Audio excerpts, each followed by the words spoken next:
نبی اکرم صلی اللہ علیہ وآلہ وسلم کے انسانوں پر بے شمار احسانات ہیں۔ ان میں سے ایک عظیم احسان یہ ہے کہ پیارے آقا صلی اللہ علیہ وآلہ وسلم کی آمد کے بعد اور آپ کی دعوت تبلیغ کے بعد بچوں اور بچیوں کا قتل بند ہوا۔ خاص طور پر زمانے جاہلیت میں عورتوں کے لیے، بچیوں کے لیے کوئی حقوق نہیں تھے۔ عورت کو ایک گندے کیڑے سے بھی بدتر سمجھا جاتا تھا، اسے منحوس سمجھا جاتا تھا۔ پیارے آقا صلی اللہ علیہ وآلہ وسلم نے عورت کو ماں کا مقام دیا، بہن کا مقام دیا، بیٹی کی عزت دی، بیوی کا مقام دیا، اور عورتوں کو اتنے حقوق عطا فرمائے کہ آج پوری دنیا میں عورت کو جو بھی چین ہے اور جو عزتیں ہیں وہ ہمارے محبوب صلی اللہ علیہ وآلہ وسلم کے صدقے میں ہے۔ نبی اکرم صلی اللہ علیہ وآلہ وسلم کی خدمت میں ایک مسلمان حاضر خدمت ہوئے اور انہوں نے عرض کیا، رسول اللہ صلی اللہ علیہ وسلم، مجھے غم ہے۔ جب پیارے آقا صلی اللہ علیہ وآلہ وسلم نے ان سے فرمایا کہ آپ ہر وقت روتے کیوں رہتے ہیں، تو انہوں نے کہا، مجھے غم ہے جو ہر وقت رلاتا رہتا ہے۔ میں اسلام لے آیا، اسلام کی برکت سے سارے گناہ میرے معاف ہو گئے، لیکن ایک گناہ ایسا ہے جو مجھے بار بار یاد آتا ہے اور اس وجہ سے میں روتا ہوں۔ آپ صلی اللہ علیہ وآلہ وسلم نے فرمایا، وہ گناہ کون سا ہے؟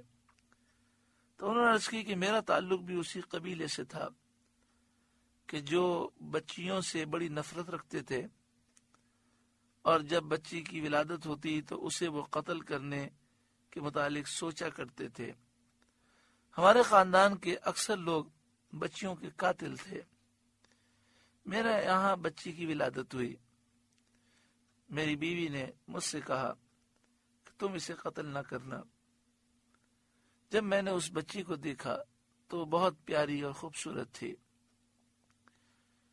مجھے اس پر پیار آ گیا اور میں نے اسے قتل نہ کیا۔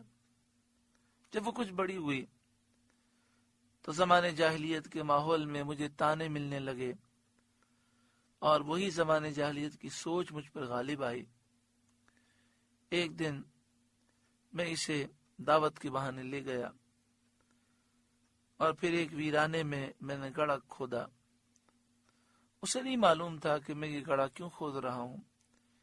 میرے چہرے پر جب مٹی اڑتی تو یہ اپنے ننھے ننھے ہاتھوں سے میرے چہرے کی مٹی صاف کرتی۔ جب گڑھا میں نے کھود دیا تو اسے پکڑ کر میں گڑھے میں پھینکنے لگا تو یہ رونے لگی اور کہنے لگی، ابا جان، مجھے آپ قتل نہ کریں۔ اس کی شکل دیکھ کر مجھے رحم آ گیا، میں نے چھوڑ دیا۔ پھر وہی جاہلیت کی باتیں غالب آئیں۔ اس طرح کئی مرتبہ ہوا، آخرکار میں نے اسے گڑھے میں ڈال دیا۔ وہ رونے لگی، مجھ سے فریاد کرنے لگی، تو میں نے اس پر پتھر مارے، وہ چیخنے لگی اور پھر اس کی آواز بند ہو گئی۔ میں نے مٹی ڈال کر اسے دفن کر دیا۔ یا رسول اللہ، یہ جب مجھے واقعہ یاد آتا ہے تو میں غم سے نڈھال ہو جاتا ہوں۔ یہ کہہ کر وہ خاموش ہوئے۔ دیکھا پیارے آقا صلی اللہ علیہ وآلہ وسلم زار و قطار رو رہے ہیں، اور آپ نے فرمایا، تو نے یہ واقعہ سنا کر ہمیں غمگین کر دیا۔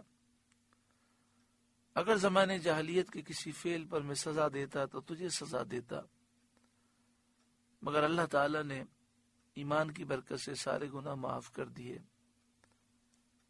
پیارے محترم بھائیوں اور بہنوں، یہ ایک واقعہ نہیں، ایسے سینکڑوں واقعات تھے۔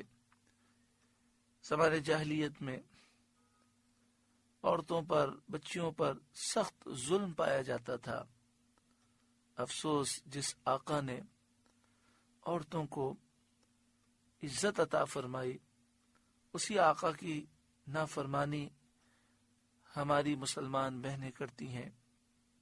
بے پردگی، اور نبی اکرم صلی اللہ علیہ وآلہ وسلم کی تعلیمات سے دوری، کتنا افسوس ہے کہ اس محسن آقا کے فرمان کو ہماری بہنوں نے چھوڑ دیا۔ بے پردگی سے خود بھی گناہگار ہوتی ہیں، اور جب وہ بے پردہ نکلتی ہیں اور جتنے لوگ دیکھتے ہیں وہ بھی گناہگار ہوتے ہیں، اور ان کا گناہ بھی انہی کے سر پر ہے۔ ان کے گناہ میں کوئی کمی نہیں ہوتی، لیکن جو عورت بے پردہ نکلتی ہے وہ کتنے مردوں کو جہنم میں لے جائے گی۔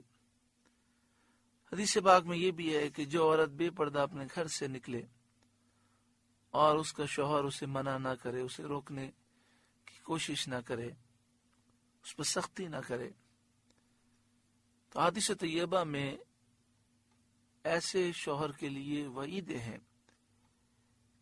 ایک روایت میں یہ ہے کہ ہر قدم پر جہنم میں ایک گھر تیار کیا جاتا ہے۔ مردوں کو بھی چاہیے کہ وہ سختی کریں۔ جہاں دنیاوی معاملات میں اتنے سخت ہوتے ہیں تو دین کے معاملات کی پرواہ کیوں نہیں ہوتی؟ قد خسر الذین قتلوا اولادهم سفہا بغیر علم، بے شک تباہ ہوئے وہ لوگ جو اپنی اولاد کو قتل کرتے ہیں احمقانہ جہالت سے، سفہن احمق بے وقوفی کی وجہ سے، ایسے لوگ احمق ہیں، بغیر علم بغیر کسی علم کے، جہالت کی وجہ سے۔ وَحَرَّمُوا مَا رَزَقَهُمُ اللَّهُ افْتِغَاءً عَلَى اللَّهِ، اور حرام ٹھہراتے ہیں وہ جو اللہ نے انہیں روزی دی۔ حلال چیز کو حرام کہہ کر اس کو کھانے سے محروم رہے، اور پھر اللہ پر جھوٹ باندھنے کی وجہ سے جہنم کا عذاب بھی ہے۔ وَحَرَّمُوا مَا رَزَقَهُمُ اللَّهُ افْتِغَاءً عَلَى اللَّهِ، اور حرام ٹھہراتے ہیں وہ جو اللہ نے انہیں روزی دی اللہ پر جھوٹ باندھنے کو، چونکہ وہ یہ گمان کرتے ہیں کہ ایسے مذموم افعال کا اللہ نے حکم دیا ہے، ان کا یہ خیال اللہ پر جھوٹ باندھنا ہے۔ قَدْ ضَلُّوا وَمَا كَانُوا مُهْتَدِينَ، بے شک وہ بہک گئے، گمراہ ہو گئے اور راہ نہ پائی، وہ ہدایت یافتہ نہ ہوئے، حق اور ثواب کی راہ انہوں نے اختیار نہ کی۔ سورہ انعام کا 16واں رکوع مکمل ہوا۔ اللہ رب العالمین اس رکوع کی نصیحتوں پر ہمیں عمل کی توفیق عطا فرمائے۔ آپ سے گزارش ہے کہ قرآن کے اس پیغام کو آگے پہنچا کر ثواب جاریہ حاصل کریں۔